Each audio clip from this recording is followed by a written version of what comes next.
La nature peut ruiner votre vie avec un tsunami, un ouragan, une tornade, une tempête de pluie et bien d'autres événements destructeurs. Mais saviez-vous qu'elle a aussi d'autres façons, plus étranges, de détruire?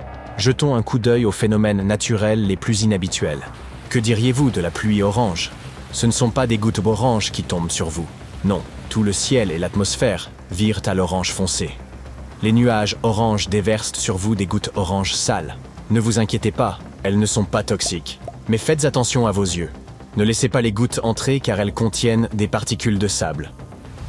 Si vous souhaitez observer ce phénomène inhabituel, rendez-vous aux îles Canaries. Chaque année, le ciel y devient orange et déverse des gouttes d'eau rouge-orangée mêlées de sable sur le sol. Ce phénomène se produit en raison du Sahara. Dans le désert, des vents puissants soufflent des millions de tonnes de poussière et de sable dans l'air.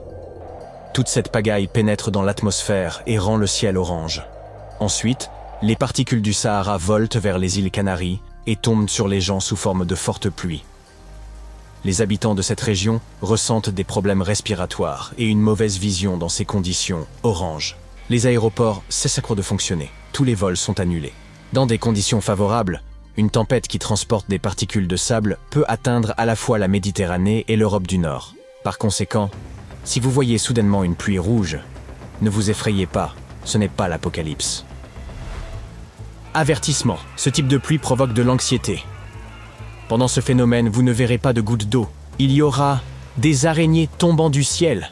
Des personnes ont déjà été confrontées à des pluies d'araignées en Australie, aux États-Unis et au Royaume-Uni. Ces créatures sont appelées araignées à toiles rayonnantes ou tisseuses de toiles en nappe. Lors de vents forts, elles grimpent aussi haut que possible, jusqu'au sommet des plantes, des buissons et des clôtures. Ensuite, elles libèrent une toile en forme de parachute, et le vent les emporte dans le ciel. Ils volent haut dans les airs, rencontrant oiseaux, vent froid et temps rude. Tout le monde ne peut pas survivre à ce voyage. Puis, lorsque le temps se calme, ce petit groupe atterrit au sol. Personne ne sait pourquoi les araignées se comportent de cette manière. Selon une version, elles s'envolent depuis des endroits où les inondations peuvent commencer. En d'autres termes, c'est une migration forcée. Et à cause de cette migration, les araignées deviennent souvent les premiers habitants des territoires détruits par des incendies ou d'autres phénomènes naturels. Mais ne vous inquiétez pas, ces créatures sont inoffensives pour les humains. Elles veulent simplement vivre et se multiplier. Bien que, pour être honnête, il soit difficile de rester calme quand des milliers d'arthropodes tombent sur votre tête. Les tornades sont une force destructrice. Mais regardez ceci. Un tourbillon apparaît pendant une tempête de neige. Il aspire de plus en plus de neige. Maintenant, ce n'est plus juste une tornade, mais un tourbillon de neige. Cela ressemble à quelque chose de terrible et destructeur, mais ne vous inquiétez pas, ce n'est pas aussi effrayant qu'il n'y paraît. C'est une catastrophe assez rare qui s'est récemment produite dans l'Utah. Le tourbillon de neige a croisé un homme et son chien sur son chemin. Il avait l'air impressionnant et dangereux. Heureusement, personne n'a été blessé. Ce phénomène se produit lorsqu'un vortex d'air soulève de la neige du sol. Si vous voyez un vortex similaire à côté de vous, ne paniquez pas. En général, de tels phénomènes sont inoffensifs et n'ont pas assez de force pour détruire des choses. Ce phénomène naturel est bien plus dangereux que le snow-nado. Imaginez simplement qu'une montagne de blocs de glace se déplace le long des routes, emportant tout sur son passage. Cela ressemble à un tsunami, mais au lieu d'eau, il y a des blocs de glace. Le tsunami de glace peut détruire des maisons, des voitures et des arbres. Il peut avancer sur l'herbe, l'asphalte et le sable. Il peut sauter hors de l'eau comme un saumon fou. Heureusement, le tsunami de glace n'est pas un phénomène fréquent. Cela se produit lorsque 3 conditions sont remplies. Une côte plane, de la glace flottante et un vent fort. Les vagues et le vent projettent des morceaux de glace brisés sur le rivage. Ces plaques de glace s'accumulent en un immense mur, et ensuite, pendant les vents forts, ce monstre de glace commence à se déplacer. Par conséquent, si vous voyez un grand tas de glace près de l'eau, éloignez-vous de cet endroit le plus possible. Et nous revoilà à nouveau avec la tornade. Vous connaissez déjà les tornades de neige. Vous avez probablement vu des séquences de tornades dans un désert lorsque le vent soulève le sable dans les airs dans des documentaires. Les tornades passent au-dessus de la surface de l'océan et peuvent lui créer un entonnoir à l'intérieur de l'eau. Mais il existe un phénomène qui est encore plus fascinant et impressionnant. C'est une tornade de feu. Sûrement, peu d'entre vous ont entendu parler de cette chose. C'est un phénomène très dangereux. peu de personnes ont osé s'approcher de la tornade enflammée pour l'étudier. Mais les pompiers, en revanche, rencontrent souvent ce phénomène dévastateur. Une tornade de feu se forme pendant les feux de forêt et parfois, elle peut apparaître à l'intérieur d'un bâtiment en feu.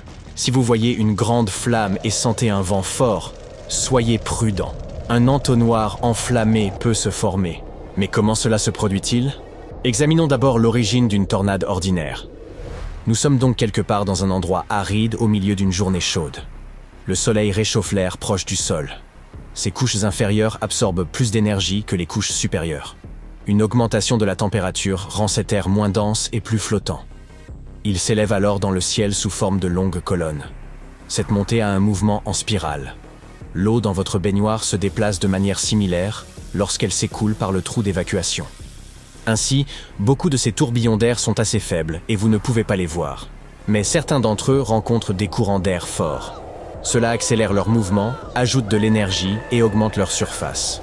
De plus en plus d'air pénètre dans ce vortex, le rendant plus fort. Lorsque la poussière et le sable pénètrent dans ces tourbillons, vous voyez une tornade. La tornade de feu suit le même schéma, avec une seule différence. L'air en dessous est chauffé non par le soleil, mais par le feu. Le feu chauffe l'air. Il s'élève, tourne et entraîne le feu à l'intérieur.